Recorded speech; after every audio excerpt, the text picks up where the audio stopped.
जी, मैं फिरदौस नबी कॉन्स्टिट्यूंसी खान साहब Indian national Congress से मेरा वाबस्ता है।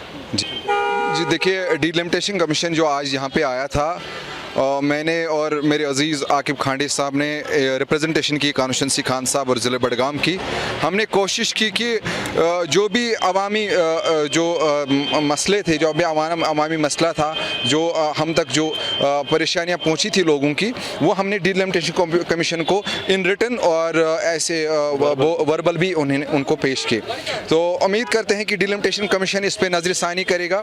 देखिए, अभी इन्होंने जो है हमारी रिप्रेजेंटेशन ली और वैसे इन्होंने सभी लोगों को, जितने भी अजला से लोग आए थे, उनको ये यकीन दिया गया है कि इन पे गौर किया जाएगा।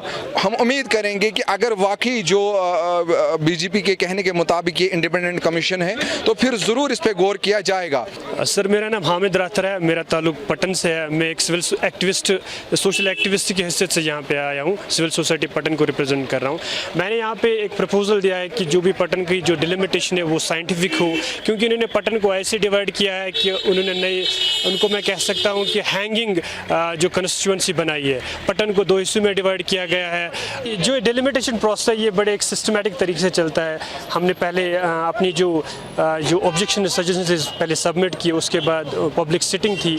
हमने इन दोनों जो प्रोसेस थे इनका इस्तेमाल किया और अपने आपको एक्सप्रेस किया। Now it is up to the institution, जो डिलिमिटेशन कमीशन है, वो हमारी जो ये सबमिशंस थी या हमारी जो एस्पिरेशंस है, होप्स है, वो इनको कहाँ तक एक प्रैक्टिकल फॉर्म दे सके। आपने देखा किस तरीके से अनरीजनेबल एक्ट था कि अनंतनाग को रजौरी पुंछ के साथ कनेक्ट किया। हमने इस बात को कमीशन के सामने रखा कि जो अनंतनाग है उसे रजौरी पुंछ के साथ रखा गया, वो जस्टिफाइड नहीं है। और जो पर्पस कमीशन का होता है कि लोगों की कन्वीनियंस देखनी होती है, लेकिन हमने देखा है कि बहुत से जगहों पर ऐसा नहीं हुआ है, वो हिफाजत मैनर में बने हैं। और जब कमीशन ने कहा कि हम नई कॉन्स्टिट्यूंसीज को बनाएंगे, तो उन्होंने बेसिस पता क्या रखी? बेसिस गाइडलाइन थी तहसील्स। तो जब तहसील्स ही हिफाजत मैनर में थे, तो कॉन्स्टिट्यूंसीज भी हिफाजत मैनर में बन के आएंगी। कि जो हम डिलिमिटेशन है, इसमें जो अभी जो इन्होंने प्रपोज किया है, हमें लगता है वो जस्टिफाइड, रीजनेबल नहीं है। कि मैं यहाँ किसी पार्टी को रिप्रेजेंट नहीं करने आया था, मैं जम्मू कश्मीर की आवाम को रिप्रेजेंट करने आया था।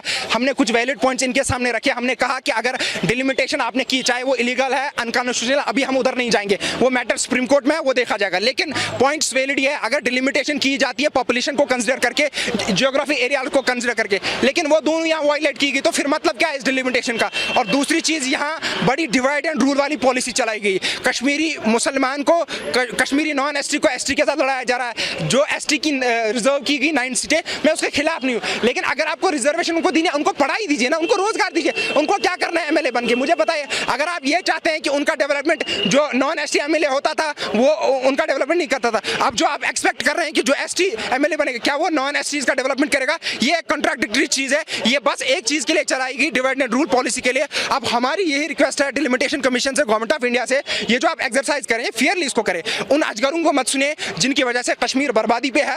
मेरा पहला सवाल था, अगर पॉपुलेशन एक मेन फैक्टर है, तो आपने जम्मू को कैसे 43 सीट्स दी और कश्मीर को ओनली 47 सीट्स? ये चीज देखना बहुत जरूरी है। इसका मतलब है आप कश्मीर की आवाम को डिसएनफ्रेंचाइज करना चाहते हैं। लाइक आपने जो राजौरी की पार्लियामेंट, राजौरी और पुंछ जो जम्मू के साथ हुआ करता था, उसको अनंतनाग के साथ जोड़ा गया, और जो पुलवामा और शुपियान उसको श्रीनगर के साथ जोड़ा। ये एक बहुत बड़ी नाइंसाफी है लोगों के साथ। आप मुझे बताइए, कोई भी कैंडिडेट हो, कोई भी लड़े, किसी भी पार्टी का हो, वो राजौरी से अनंतनाग कैसे कंपेनिंग करने आएगा?